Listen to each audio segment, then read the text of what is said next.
So, alam ko po, very excited po tayo today to listen to the Word of God.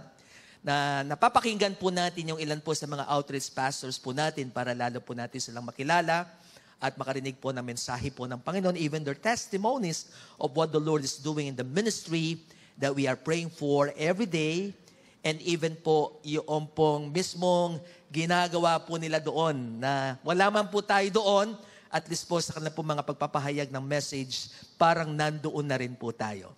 Ngayon po ay papasyal po tayo sa CIY Bulacan. Praise God. Gusto niyo po bang marinig ang ating pong tagapagsalita? Let's welcome the servant of the Lord, Pastor Boy de la Cruz. Malakas na palakpak po para sa Lord. Thank you po, Pastor.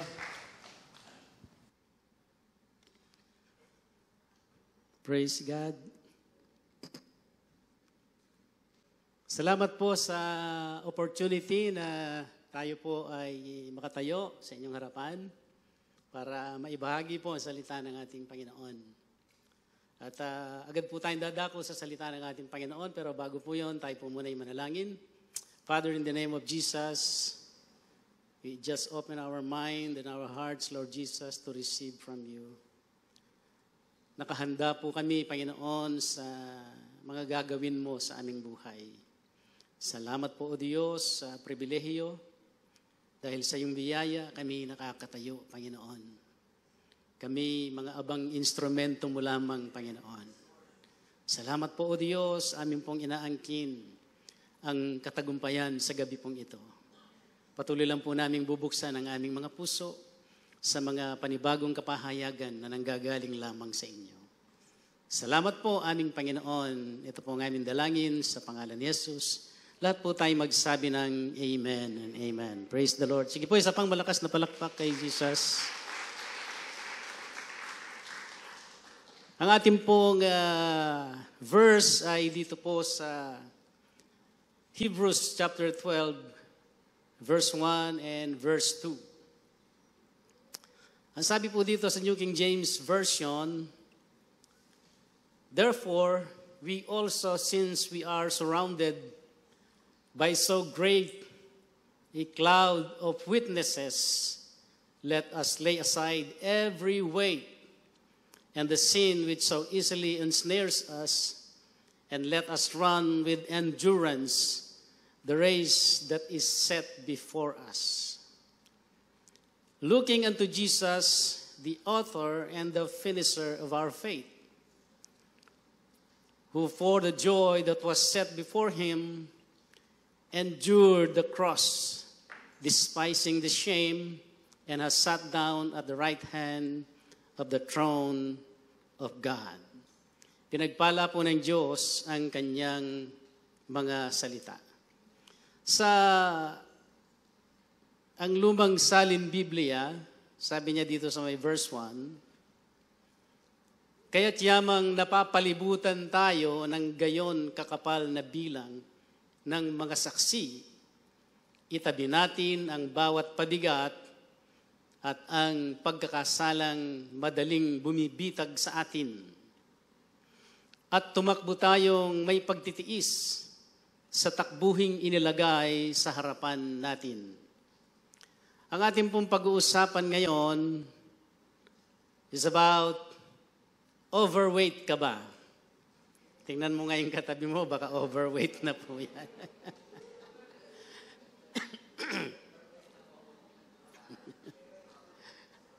Alam niyo po, maging ang Bible ay pinag-iingat po tayo, ano? Kasi sabi niya, lahat daw ng pabigat, ano, kailangan tanggalin natin sa ating mga buhay, ano? But spiritually speaking, yung pong Hebrews 12 verse 1, it flows naturally from the end of chapter 11, providing a direct application of the points made in this passage.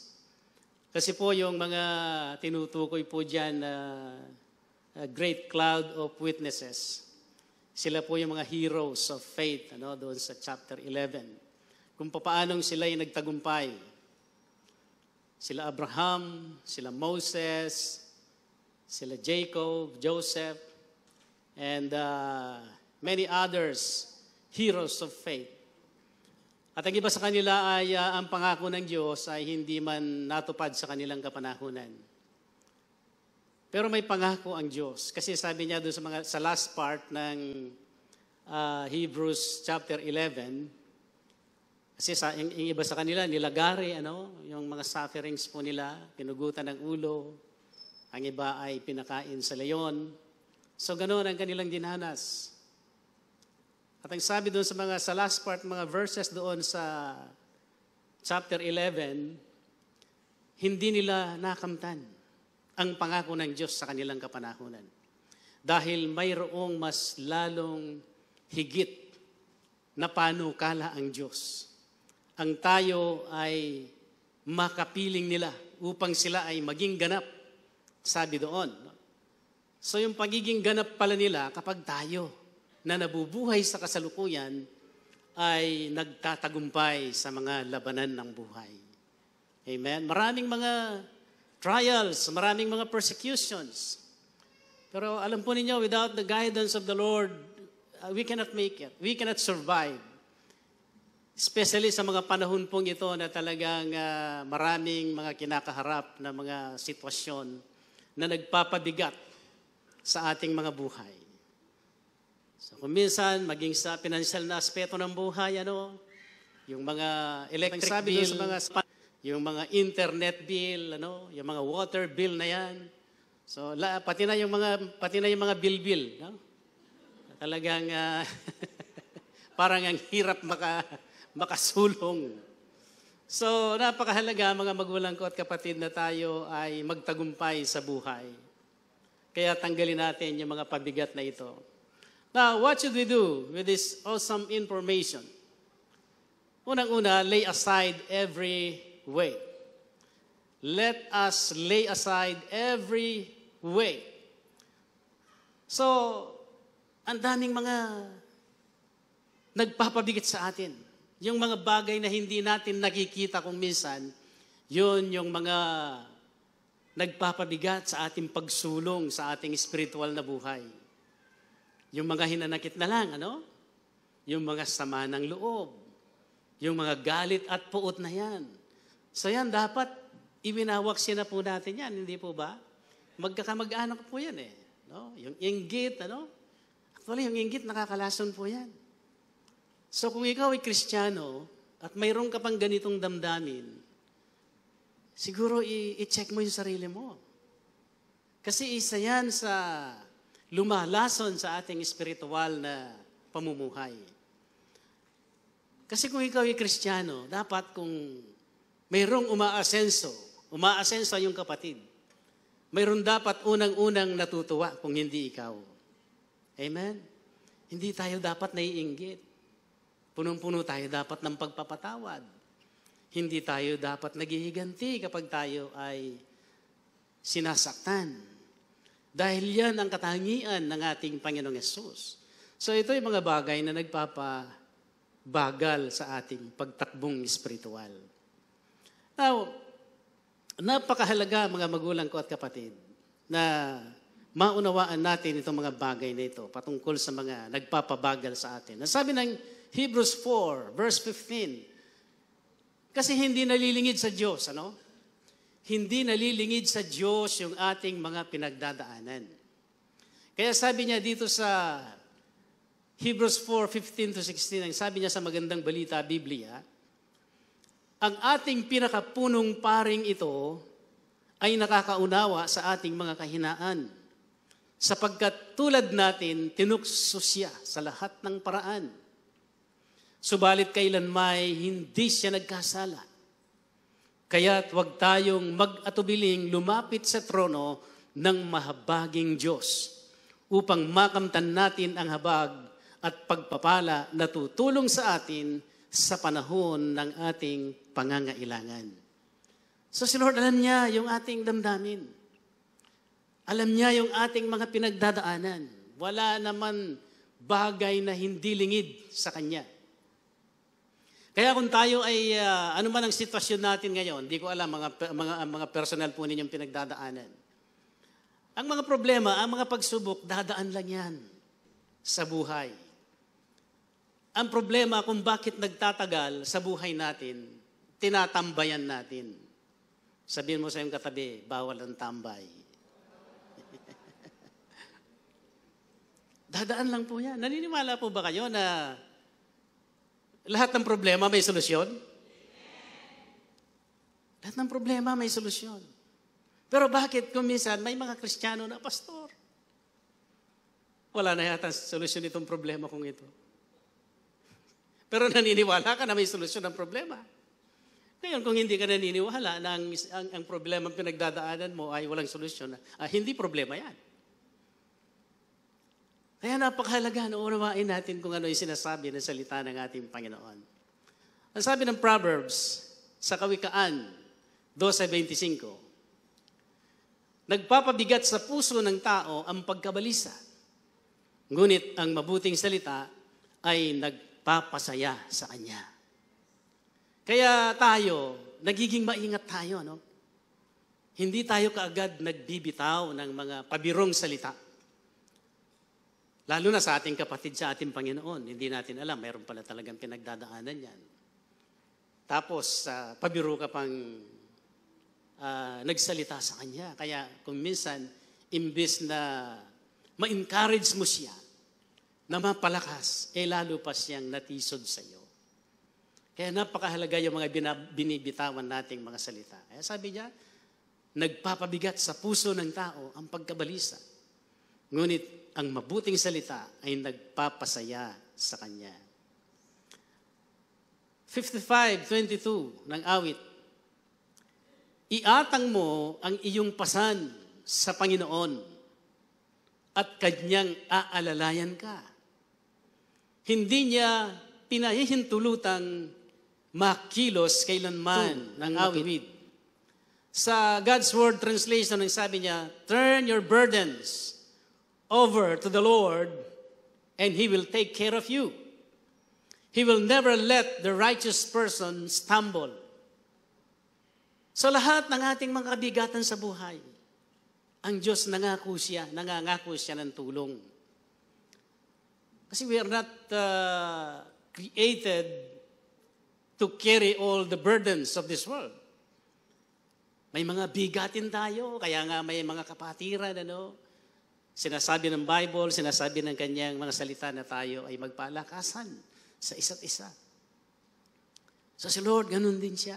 Gusto niya na sa kanya lang tayo lumapit. Turn your burdens over to the Lord. Sabihin mo sa iyong katabi, i-turn over mo na yan kay Lord. Hallelujah. Pangalawa, run with endurance. Kailangan tuloy-tuloy yung ating pagtakbo. Sabi niya sa letter C, verse 1, letter C, and let us run with endurance. The Bible uses running metaphors in various contexts to convey spiritual and moral lessons. Kaya si Paul, itong mga katagan niya dito sa 1 Corinthians chapter 9, verse 24 to 27. Alam ninyong ang mga kalahok sa paligsahan ay tumatakbong lahat. Ngunit iisa lamang ang nagkakamit ng gantimpala. Kaya't pagbutihin ninyo ang pagtakbo upang kamtan ninyo ang gantimpala.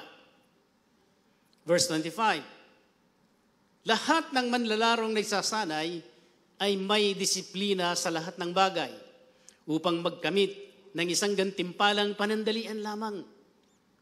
Ngunit ang gantimpalang hinahangad natin ay panghabang panahon. Verse 26, hindi ako tumatakbo ng walang patunguhan at hindi ako sumusuntok sa hangin. So si Paul, hindi lang siya nagsa-shadow boxing, kundi lahat ng kanyang suntukin sa Paul. Kumbaga sa isang boksingero para makatiyak siya. Subalit, pinahihirapan ko ang aking sarili. Pinahihirapan ko ang aking katawan. At sinusupil ito upang sa gayoy, hindi ako maalis sa paligsahan pagkatapos kong mangaral sa iba. So even si Paul, great, may ituturing na si Paul na great apostle. Pero mayroon pa siyang takot. Mayroon pa siyang fear na ma-disqualified. So kaya siya mismo ay sinusupil niya yung kanyang sarili. So kung ito na super anointed, apostle, man of God, mayroon siyang ganung klaseng damdamin na kailangan i-undergo niya yung kanyang sarili para madisiplina yung kanyang katawan. Ganun din po tayo. Para matanggal yung lahat ng mga bigatin sa ating buhay. Ang tanong, nag-i-exercise po ba kayo? Yung physical na exercise. Sino dito nag-i-exercise? So, dapat mag-exercise tayo. Oh? Alam niyo po, meron ako nabasa isang quotation na sabi niya, a Christian life is like riding a bicycle. When you stop moving forward, you fall.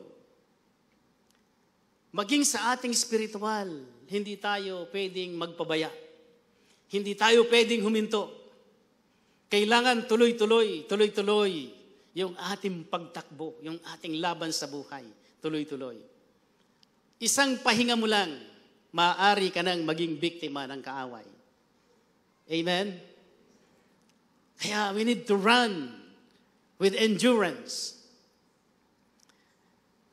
Ito pong binabanggit na ito ni Paul sa 1 Corinthians chapter 9. Ito'y paglalarawan ng isang mga manlalaro na kasali sa takbuhan. The Apostle Paul employs the imagery of a race to highlight the importance of perseverance and discipline in the Christian life. So this passage encourages us believers to approach our Christian journey with purpose, with discipline, and with the goal of an eternal reward. Nang tayo po ay magtagumpay sa buhay. Pangatlo, run the race which is set before you. Sa letter C, verse 1, letter C, the race that is set before us.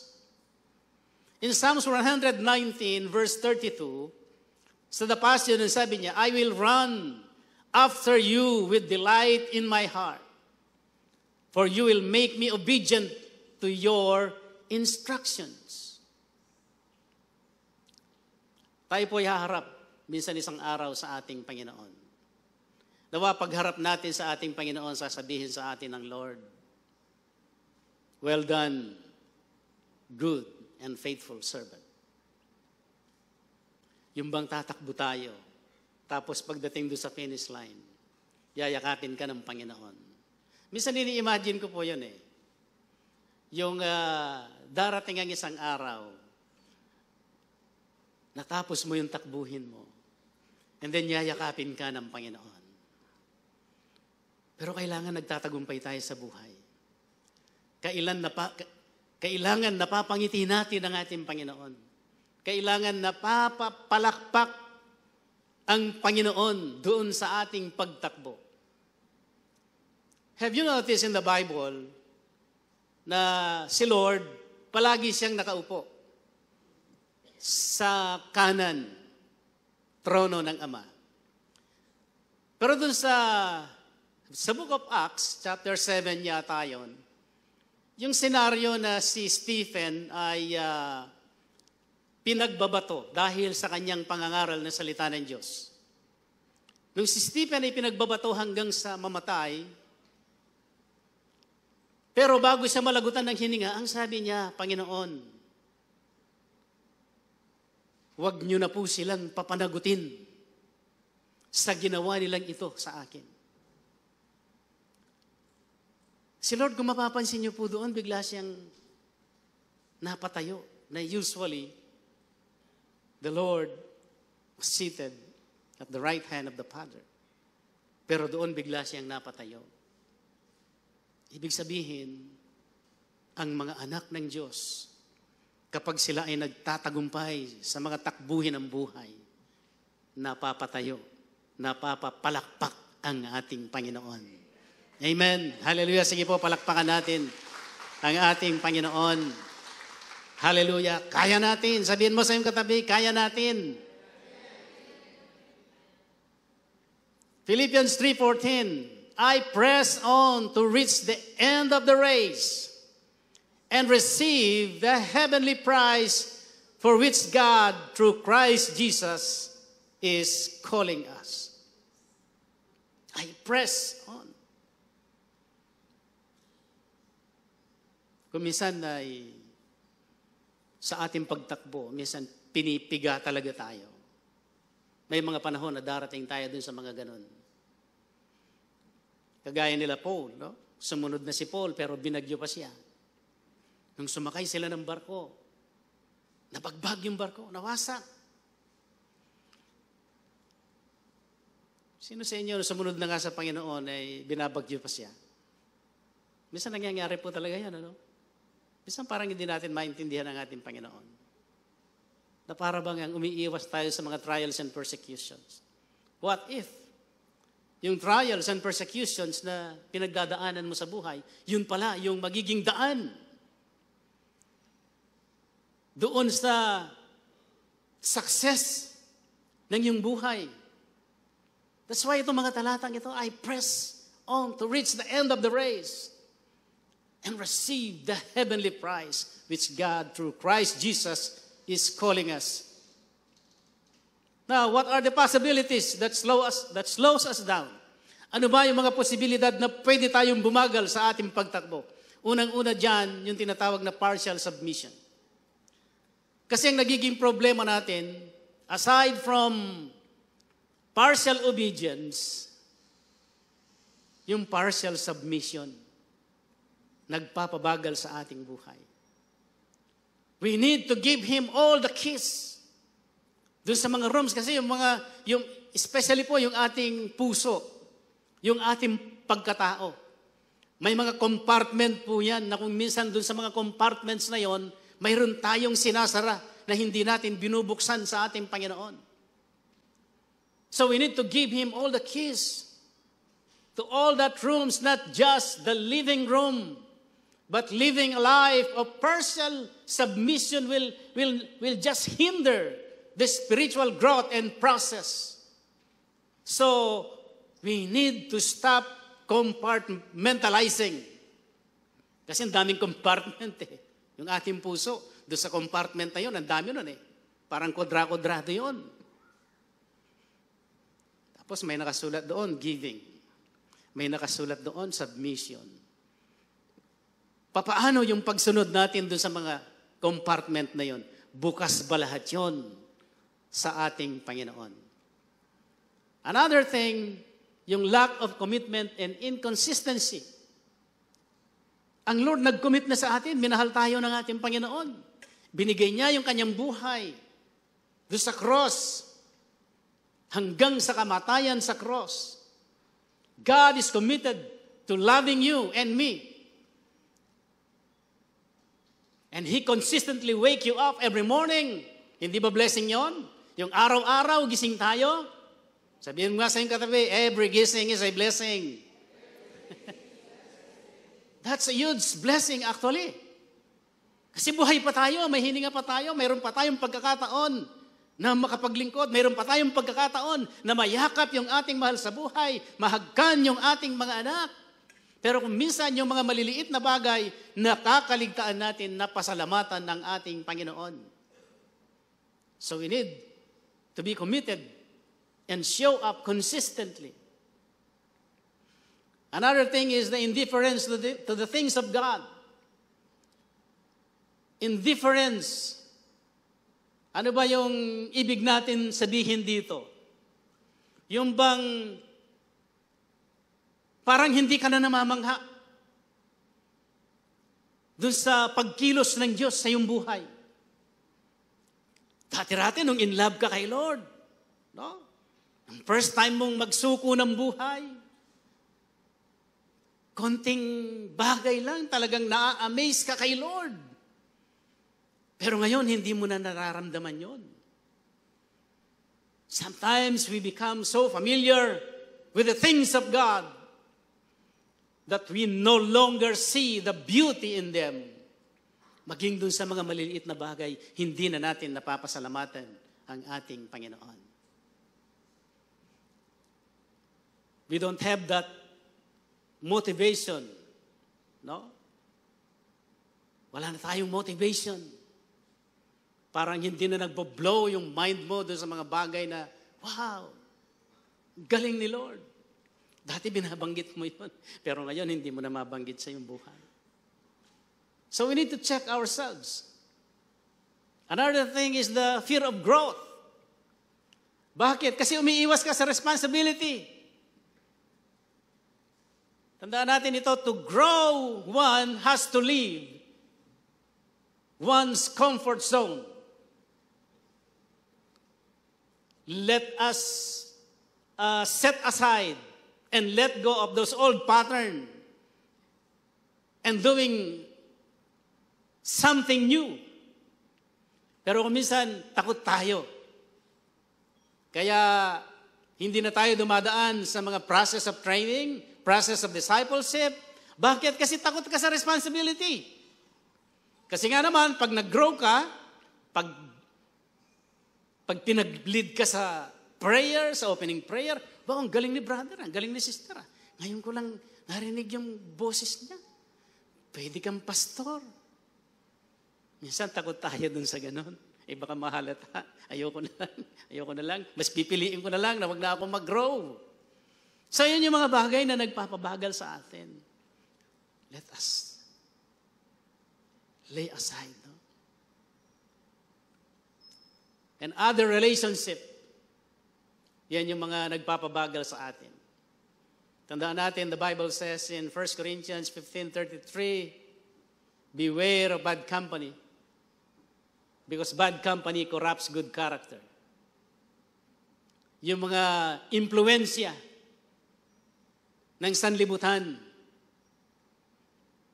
If you truly desire to grow up spiritually, you must pay close attention and be mindful of your circle. Kasi tingnan natin yung mga pinakikisamahan natin. No? Sino ba yung mga kaibigan mo? Sino ba yung mga palagi mong kasama? Tingnan natin. Baka sila na yung nagpapatakbo ng buhay natin. Sila na yung nagpapabagal ng ating buhay. Another thing is distractions. Sa pang-araw-araw na dumadaan sa ating buhay, ang daming mga bagay na umaagaw ng ating atensyon. Kaya hindi tayo lumalago. It keeps us from pursuing our relationship with God, with our Lord Jesus Christ. Maraming tao lilitaw. Maraming hahadlang. Pero it's up to you. It's your decision kung gusto mong lumago sa buhay. Slothfulness. Alam niyo po yung pinakamabagal na hayop. Akala ko noon yung pinakamabagal na hayop, yung pagong. Pero mayroon pa palang babagal sa pagong, yung, yung sloth. Ano? Sloth. Ganun lang kumilos yun. No? Ganun lang talaga sa kabagal. Kaya pag, usually sa ibang bansa, no, pag dumaan yun, inaalalayan sila ng mga tao. Kasi baka masila sila ng mga mababangis na hayop. Kaya itinatawid sila sa kalsada tapos tinutulungan silang umakyat sa puno. Kasi sobrang bagal po talaga nila. Kung titingnan mo sila, nakakatakot yung kanilang itsura, pero very gentle sila na type of species. Ano? Mabait sila na type of species. Pero mabagal. Sa atin naman, mabait naman tayo eh. Pero wag naman nating sadyain na maging mabagal. Ano ho? Pang-apat, fix your eyes on Jesus. Looking unto Jesus, the author and the finisher of our faith. Alam niyo, yung pananampalataya lang talaga kung bakit tayo nakakasurvive. Yung ating pananampalataya sa Diyos na buhay kung bakit tayo nakakasulong. If you're feeling anxious, worry, at parang yung pakiramdam mo, no? Ikaw ay lupaypay, dapat mong malaman na hindi ka nag-iisa. Sabihin mo sa iyong katabi, hindi ka nag-iisa.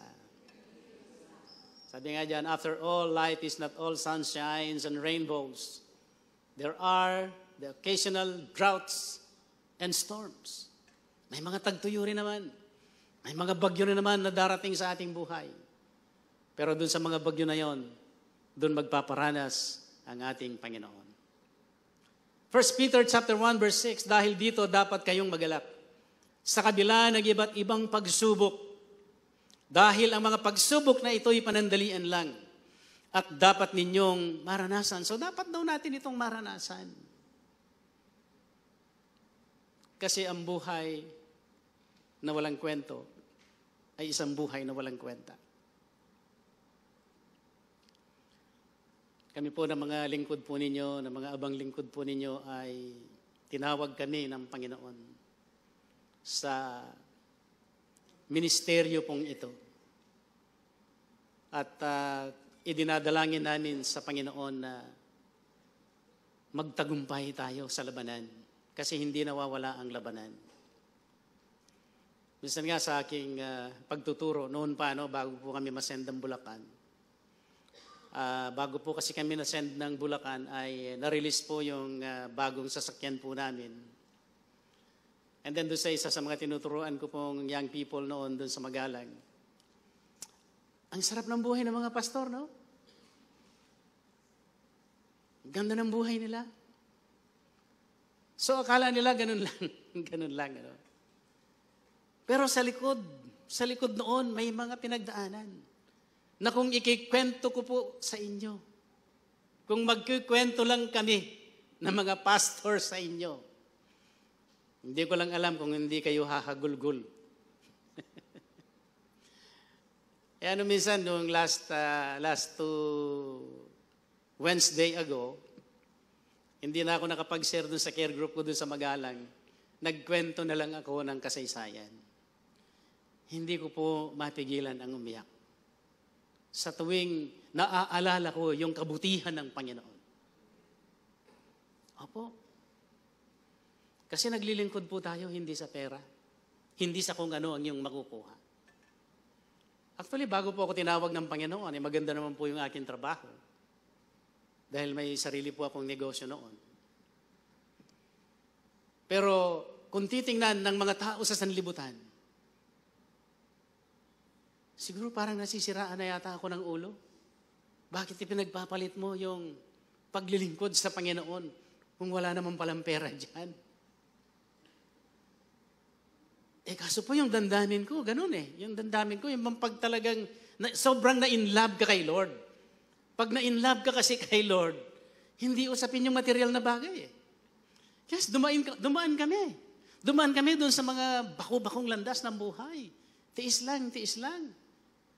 Pero si Bishop, palagi siyang nag-encourage, sabi niya, especially kayo na mga naka-full time. Actually, nag-aaral pa noon yung aking mga anak. Dalawa kong anak na babae sa private schools. Pero saan ka kukuha ng ipantutustos ng matrikula? Sa biyaya ng Panginoon. Yung panganay ko naging scholar. So kaya, yung foundation, kung saan siya nakipag-test, scholar siya ng foundation.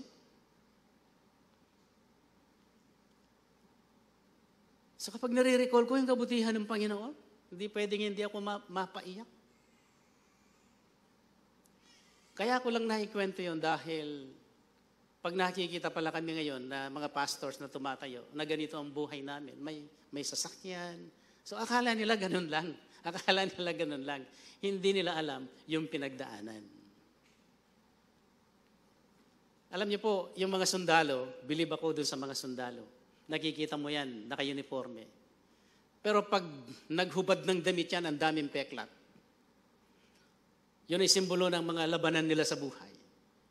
May natamaan ng bala. Siguro kami ganun din, ano? Spiritually speaking, siguro marami kaming peklat sa katawan sa dami ng mga sugat na nadaanan. Pero ang Diyos, kailanman, doon sa mga pinagdaanan mo sa buhay, tapat ang Diyos. Amen? Palakpakan natin ang ating Panginoon. So kaya kung may pagsubok man, okay lang yan. Gumaganda lang ang kwento ng iyong buhay. Even the Bible has a fair share of suffering sa mga karakter sa Bible. Kagaya nila Noah, no? Binaha for 40 days. Ang dami rin mga karakter sa Bible na dumaan ng mga bagyo ng buhay, ng mga pagsubok sa buhay. Pero nagtagumpay po sila. So, imagine life without these trials and difficulties. Would it still be worth living? Maganda pa ba ang buhay? Kasi dinisenyo talaga yan ng Diyos eh. Ang buhay ay, yes, may pangako ang Diyos na maganda at maalagwang buhay. Pero hindi sa lahat ng panahon ay palaging ganun ang buhay.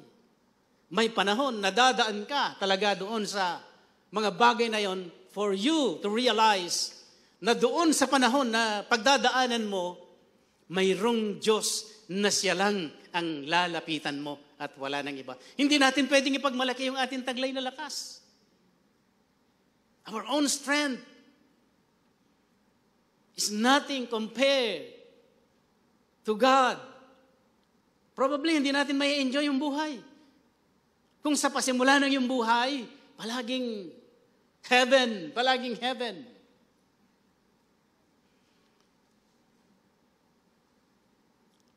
Kaya kahit ano man ang kalagayan mo ngayon sa buhay, mahirap ka man, mayaman ka man, you need to recognize, you need to fix your eyes on Jesus. Meron kang magandang kalagayan ngayon, hindi mo masasabi ang buhay. Darating ang araw na magiging katulad tayo ni Bartimeus. Mamamalimos ng lakas kapag nasa panahong mahinang-mahina ka. Darating sa iyong buhay na mamamalipos ka ng kalakasan sa ating Panginoon. Kasi wala tayong magagawa sa ating sariling lakas lamang. So mga magulang ko at kapatid, ito yung challenge sa atin ng ating Panginoon. Sabi ng James chapter 1, verse 2, mga kapatid, magalak kayo sa tuwing dumaranas kayo ng mga pagsubok. Count it all joy whenever you face different kinds of trials. Pero mahirap gawin, di po ba? Kapag dumadaan tayo dun sa mga pagsubok ng buhay, ang hirap tumawa. Dahil baka mapagkamalan tayo, kahit na gano'n na yung pinagdadaanan mo, tumatawa ka pa rin. Pero gano'n talaga. Yun talaga yung sinasabi ng Bible.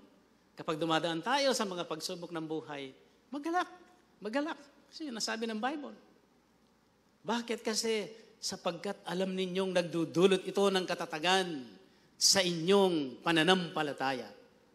Kaya tiisin ninyo ang mga pagsubok upang maging ganap at walang anumang pagkukulang sa buhay ninyo. May mga pasanin ba tayong dala-dala o kinakaharap na problema? Sometimes the only way to carry a heavy burden is to share it with another. Galatians 6:2, magtulungan kayo sa pagbuhat ng pasanin ng bawat isa. Sa gayong paraan ay matutupad ninyo ang kautusan ni Kristo. Lumapit kayo sa akin. Kayo na mga napapagal at nabibigatan, nahihirapan at nabibigatan sa inyong pasanin, at bibigyan ko kayo ng kapahingahan. Whether we like it or not, kailangan natin ang gabay ng Panginoon. Because without God, we cannot make it. Without Him, we cannot survive. Kaya si Solomon, nung humingi siya sa Diyos, hindi siya humingi ng pera, hindi siya humingi ng kayamanan. ang hinginingin niya karunungan. Why? Because the wisdom of men are imperfect and leads to catastrophe. Kaya dapat may klaro. We live a life with focus, with clarity. Living without clarity is one of the most unwise decision na gagawin natin sa ating buhay. That we need to learn sa ating mga past mistakes. Hindi porke ibinigay mo na ang buhay mo, puso mo sa Diyos, lahat ng preference mo ay sang-ayon sa preference ng ating Panginoon. Hindi po yun. Hindi sa lahat, yung will mo, yun na yung preference ng Diyos sa buhay mo. Sometimes nagko-contradict yun. Pastor, kutob ko talaga eh. Bago magtapos ang taon na ito, palagay ko, Pastor, kutob ko talaga. Makakapag-asawa na talaga ako, Pastor.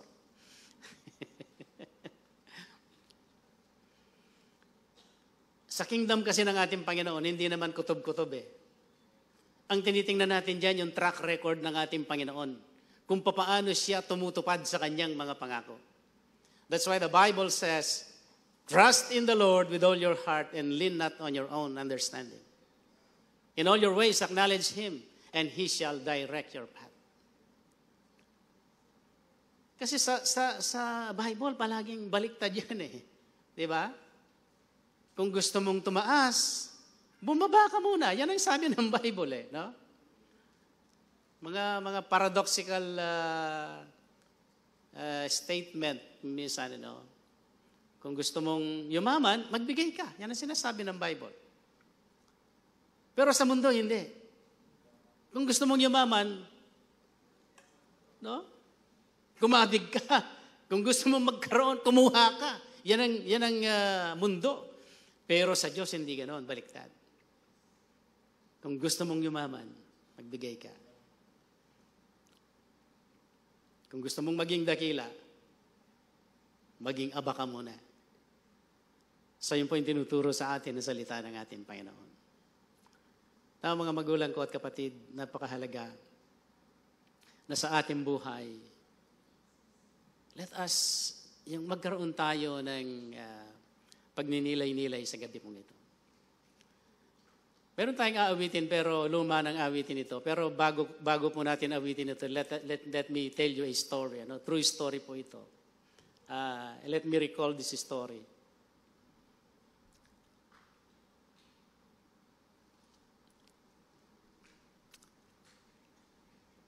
150 years ago, nung magkaroon ng revival sa Wales, so yung mga misyonero ay pumunta sila sa Garo, India, doon sa isang community, sa mga community doon. Yung Hassam community, Garo community, mga Indians, yung mga headhunters. So yung mga headhunters, ano po sila? No? Mga cannibals po sila. Yung mga ulo ng tao, ginagawa po nilang tropeyo yan, mga trophy. So yung after the Wales revival, yung mga misyonero ay pumunta po dyan sa lugar niyan sa Northeast India. Nahirapan sila to penetrate para ma-share ang gospel. Pero hindi sila tumigil until na mayroong na-convert na isang nagngangalang Nokseng. So itong si Nokseng, very contagious yung kanyang transformation. At dahil doon, yung tribe na yon, sa village na yon, marami ang nako-convert sa Christianity. Ngayon, yung kanilang chief, nagalit. Parang naalarma siya, baka hindi na niya makontrol yung mga tao na ito na kanyang nasasakupan. So sa galit niya, kinatawag niya yung mga villagers, and then, pinatawag niya itong si Nokseng. Sabi niya, i-renounce mo yung pananampalataya mo. Kung hindi, mamamatay kayo, yung pamilya mo. So sabi ni Nokseng, I have decided to follow Jesus. Pag hindi mo na-renounce yung pananampalataya mo, pati asawa mo papatayin. So, una, pinatay yung kanyang mga anak, no? Pinana yung mga anak niya. Then, nung mamatay yung mga anak niya, I have decided to follow Jesus. Sabi niya. Dahil hindi niya na-renounce, sinunod yung kanyang asawa. Pag hindi mo ni-renounce yung faith mo, sabi niya, papatay namin pati yung asawa mo. And then, yung sumunod na kataga sa bibig ni Nokseng, sabi niya, Donan, go with me. Still I will follow. Later on, pinana yung kanyang asawa. Kasamang nakahandusay sa lupa, pinatay din. Ang susunod namin papatayin ay ikaw kapag hindi ka tumalikod sa iyong pananampalataya. And then, sagot ni Nokseng, the cross behind me. Still, I will follow. No turning back. No turning back. And then after that, pinana si Nokseng. Silang magpapamilya, namatay. Yung kantang yon, I will decided to follow Jesus. No turning back, no turning back. Minsan inaawit natin yun. Sa encounter, kapag sinusuko na natin yung mga listahan ng mga kasalanan. Pero alam niyo po, yung pamilya ni Nokseng ay parang naging sacrificial lamb. Dahil doon sa pangyayaring yaon, isang milagro ang naganap. Na-realize nitong kanilang chief, anong klaseng pananampalataya ito? Sabi niya. Nananampalataya sila sa isang tao na nabuhay sa malayong lugar, 2,000 years ago na yung nakakalipas. Ibang klaseng may kapangyarihan itong sinasampalatayanan nila. Hanggang sa palagi niyang sinasambit yun, dakila itong kanilang Diyos, ang sabi niya. Then he realized, nasambit niya sa kanyang sarili, gusto ko ring matikman yung kanilang pananampalataya. And then, siya mismo, he realized, he received Jesus Christ as Lord and Savior. Nung marinig ng buong villagers, silang lahat ay tumanggap sa ating Panginoon. Hallelujah! Sige, palakpakan natin ang ating Panginoon. Let us all stand. Hallelujah! And sing this song. Let us internalize the message of this song. Kasi yung pong teksto natin, let us lay aside every weight. Since we are surrounded by a great cloud of witnesses, kung minsan, simple lang ang pinapagawa sa atin ng ating Panginoon. Layuan mo lang itong mga bagay na ito and then lalago ka. What if more than that ang hihilingin sa iyo ng ating Panginoon? Sa iyong pagsunod, sa ating pagsunod, sa ating Panginoon. Habang ginaawit ng ating worship team. Hallelujah. Thank you, Jesus. Hallelujah. I have decided to follow Jesus. I have decided to follow Jesus. I have decided to follow Jesus. No turning back, no turning back. The world behind Oh me, yes, Lord Jesus. the cross before me, the world behind me, the cross before me, the world behind me, the cross before me.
Brothers and sisters, what is in your life that you would like to see change, but you have no power to change it?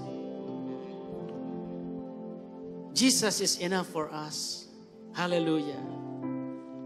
Minsan may mga bagay na simple lang pinapagawa sa atin ating Panginoon. But we struggle. So ano man yung mga struggle mo sa buhay, if that song that you confess, if that song that you have sung ay nagmanifest sa iyong puso, kapatid, walang bagay na mahirap para sa ating Panginoon. All you have to do is to decide and willing. If you're willing, the Bible says, we will be blessed in all we do. Oh, hallelujah, hallelujah. Thank you, Lord. Thank you, Jesus. Father, in the name of Jesus, continue, Lord, to manifest yung presensya mo, Panginoon, sa bawat isa sa amin.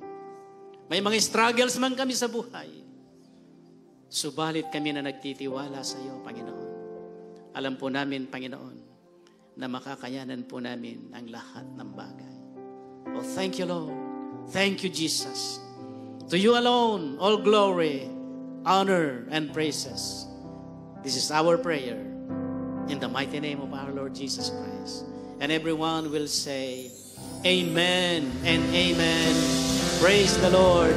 Praise the Lord. Thank you, Pastor Boy. Praise God, praise God. Thank you, Jesus. Napakagandang mensahe po ng Panginoon. If you remember, yung ating pong theme for 2024 is unshakable. Pakitignan nga po yung katabi niyo kung hanggang ngayon, unshakable pa rin siya. It really takes a decision to stay na tayo po ay talagang matatag. Ano man yung sitwasyon ng ating pong buhay. The world behind us and the cross is before us. Amen po.